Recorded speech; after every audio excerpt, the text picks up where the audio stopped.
खरं तर बघायला गेलं तर 105 TMC पैकी 9 TMC पाणी आता धरणामध्ये शिल्लक आहे आणि त्यात 9 TMC सुद्धा पाण्यामधून आणखी खाली पाणी सोडलेलं आहे. त्यामुळे हे जनजीवन अतिशय विस्कळ झालेले आहे आणि बघायला गेलं तर ह्या बोटी सगळ्या पाण्यात वर आलेल्या आहेत आणि या ठिकाणी म्हणजे लोकांच्या अडचणी वाढलेल्या आहेत. याला जायला रस्ता नाही. मात्र शिंदे साहेबांच्या माध्यमातून ब्रिज होतोय आणि त्या ब्रिजवरनं पलीकडे अलीकडे पलीकडे आपण जाऊ शकतो. मात्र यावेळेस मात्र जर पाणी हे जर ब्रिज नसता तर नक्कीच या ठिकाणी आपल्याला अनेक हल्लापेष्टा झाल्या असतात एवढं सांगू शकतो. संपूर्ण महाराष्ट्राला वीज आणि पाणी पुरवणारा हा कोयना धरणाचा सध्या बॅकवॉटर पूर्णतः सुकलेला आहे. अगदी कधी काळ या कोयना बॅकवॉटरचं विहंगमय दृश्य आणि इकडचा जलाशय पाहण्यासाठी महाराष्ट्रातून लोक येत असतात, पर्यटक येत असतात.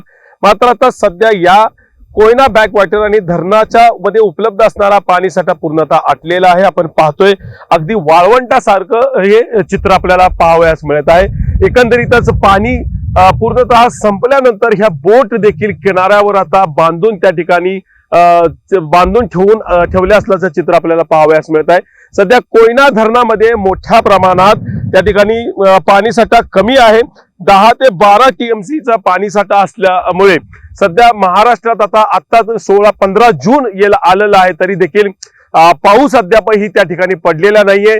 मान्सून सक्रिय झालेला आहे. मात्र सध्या या परिसरामध्ये सगळ्यात मोठा पावसाचा परिसर असतो आणि यात अद्यापही पाऊस न पडल्याने धरणातला पाणीसाठा पूर्णतः आटलेला आहे आणि या धरणातला पाणीसाठा पूर्णतः आटल्यामुळे कोयना आणि कांदाटी खोर आहे, हे कोयना 2 खोरे आहे, या जोडणारा जो हा कोयना बॅकवॉटर आहे या ठिकाणी संपूर्ण दळणवळण ठप्प झालेलं आहे.